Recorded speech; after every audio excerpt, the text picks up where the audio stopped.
Hello viewers, আসসালামু আলাইকুম। This is me জ্যোতি।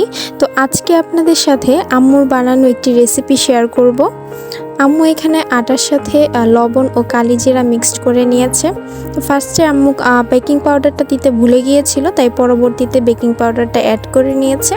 তো আটার মণ্ড তৈরি শেষে এটা প্লেট দিয়ে কিছুক্ষণ ঢেকে রাখতে হবে। এখানে রুটি বেলা হচ্ছে, আমি বসে বসে দেখছিলাম আম্মু কিভাবে বানাচ্ছে। তো আজকে ভিডিও করার কোনো প্ল্যানই ছিল না, হুট করেই ভিডিওটা করা। তো আমরা এখানে দেখতে পাচ্ছি রুটিগুলো বেশ বড় বড় করে বেলা হচ্ছে এবং রুটিগুলো একটু পাতলা করতে হবে।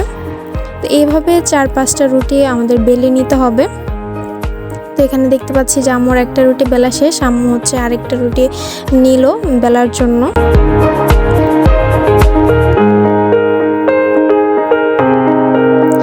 এই পিঠাটি খুবই মজাদার। আমি এর আগে একবার খেয়েছিলাম, তো আম্মুকে আজকে বললাম যে আম্মু আজকে এটা বানিয়ে দাও, এটা খাবো। তো আম্মু এখানে 4টা রুটি বানিয়েছে। তো রুটি বানানো শেষে এখানে আম্মু তেল দিচ্ছে। এখন তেলের উপর কিছুটা আটার গুঁড়ি ছড়িয়ে দিতে হবে। তারপরে এটার উপরে আমরা আরেকটা রুটি দিয়ে দিব। তারপর ঠিক আগের প্রসেসের মতো আমরা আবার কিছু তেল দিব এবং তার উপরে আটার গুঁড়িটা ছিটিয়ে দিব।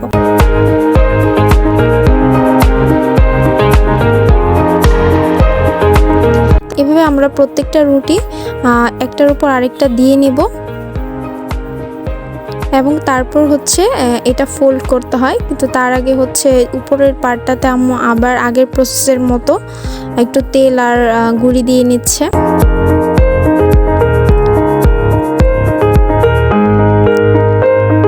তো এখন হচ্ছে ফোল্ড করার পালা। তো ভিতর থেকে আস্তে আস্তে খুব ভালোভাবে এটাকে ফোল্ড করে নিতে হবে।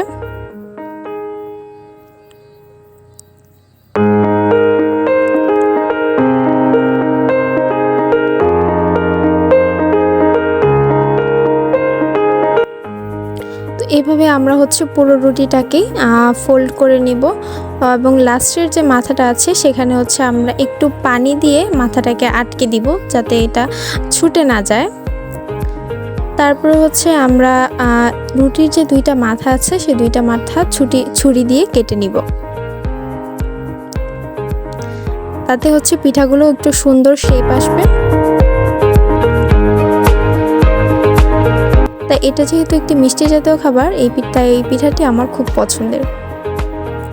এভাবে হচ্ছে আমরা ছোট ছোট পিস করে পুরো পিঠাটাকে কেটে নিব।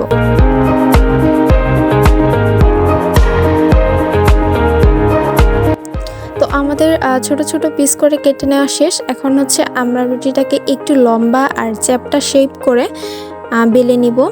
এইভাবে হচ্ছে আমরা বাকি পিসগুলোকেও লম্বা আর একটু হালকা চ্যাপ্টা শেপে বেলে নিব।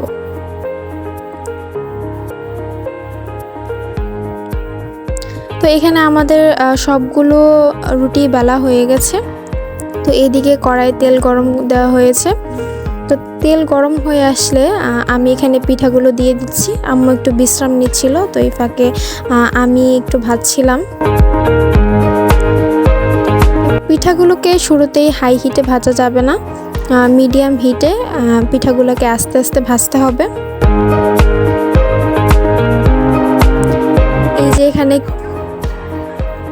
এই যে এখানে কতগুলো পিঠা ভাজা হয়েছে আর এই যে কড়াইয়ে আরো কতগুলো ভাজা হচ্ছে।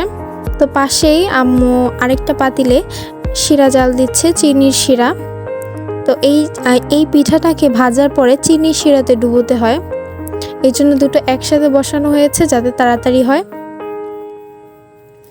আর আম্মু এখানে চিনি শিরাটা একটু টেস্ট করে দেখছে যে চিনির স্বাদ ঠিক আছে কিনা বা শিরাটা হয়েছে কিনা। তো শিরা হওয়ার পরে চুলাটা অফ করে দিল। তো অফ করার পর শিরাটাতে পিঠাগুলো এখন চুবিয়ে নেওয়া হচ্ছে। তো পিঠাগুলোকে ভালোভাবে ডুবাতে হবে যাতে হচ্ছে চিনির শিরাটা পিঠার ভিতরে ভালোভাবে ঢুকে। এই পিঠাটা কিন্তু খেতে খুবই মজা এবং তারপর এগুলোকে তুলে নেওয়া হলো। তো আজকে এই পর্যন্তই। আপনাদেরকে অনেক ধন্যবাদ দেখার জন্য।